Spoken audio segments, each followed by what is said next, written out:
भारत में आम लोग अक्सर कहते पाए जाते हैं कि महंगाई ने उन्हें सिर से लेकर पैर तक अपनी गिरफ्त में ले रखा है। अब सिर का तो पता नहीं, लेकिन आपके पैरों पर महंगाई की ताजा मार पड़ने वाली है।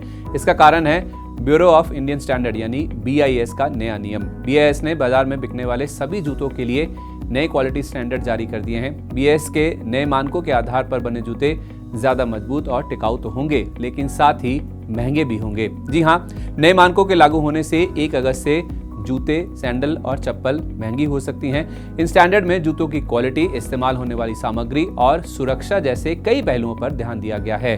BIS ने साफ कर दिया है कि नए नियम का पालन ना करने वाली कंपनियों पर कार्रवाई हो सकती है। हालांकि क्वालिटी से जुड़े इस नए नियम से छोटी कंपनियों को राहत दी गई है। सालाना 50 करोड़ रुपए से कम कारोबार वाली कंपनियों को अभी इन मानकों का पालन नहीं करना होगा। इसके अलावा पुराने स्टॉक वाले जूते भी इस नियम के दायरे से बाहर हैं, लेकिन इन जूतों की जानकारी BIS की वेबसाइट पर अपलोड करनी होगी।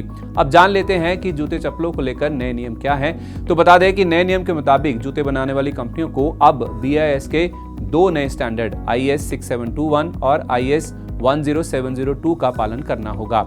इस नए नियम के लागू होने से जूतों की कीमतों में बढ़ोतरी की संभावना है, क्योंकि कंपनियों को नए स्टैंडर्ड के हिसाब से जूते बनाने में ज्यादा खर्च आएगा। ये नियम 1 अगस्त से लागू होंगे, यानी 1 अगस्त के बाद तैयार जूतों और इससे जुड़ी 46 चीजों पर नए BIS के नियम लागू होंगे। ब्यूरो ने लोगों को जानकारी देने के लिए इन नियमों को अपनी वेबसाइट पर डाल दिया है। नए नियमों के मुताबिक जूतों में इस्तेमाल होने वाली चीजों जैसे रेक्सिन, इंसॉल और लाइनिंग की जांच होगी। जूते के बाहरी हिस्से की भी कड़ी जांच होगी।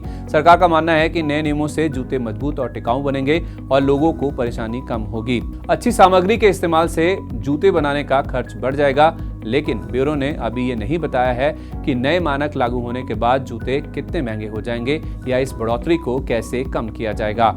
यहाँ भारतीय मानक ब्यूरो यानी BIS को भी समझ लेते हैं। BIS भारत में उत्पादित एवं बेची जाने वाली सभी वस्तुओं, प्रक्रियाओं, सिस्टम और सेवाओं के लिए गुणवत्ता से जुड़े नियम बनाता है और देखता है कि वो अच्छे से बन रहे हैं या नहीं। BIS अच्छे सामान बनाने का नियम बनाता है, फिर देखता है कि सामान इन नियमों के हिसाब से बने हैं या नहीं, और ये भी बताता है कि सामान अच्छे हैं या नहीं। इस सिप से तो नींद टूटती है, लेकिन केवल जागना नहीं, आगे भी तो बढ़ना है। उसके लिए चाहिए एक और सिप। हर महीने छोटी छोटी रकम की इंस्टॉलमेंट यानी सिस्टमैटिक इन्वेस्टमेंट प्लान से शुरू कीजिए निवेश। लेकिन पैसे बढ़ाने वाली कौन सी सिप आपके लिए रहेगी अच्छी? म्यूचुअल फंड सिप से जुड़े हर सवाल का जवाब मेरी सिप मेरा सवाल। सोमवार से शुक्रवार 4 बजे मिलेंगे हम सिर्फ मनी 9 पर।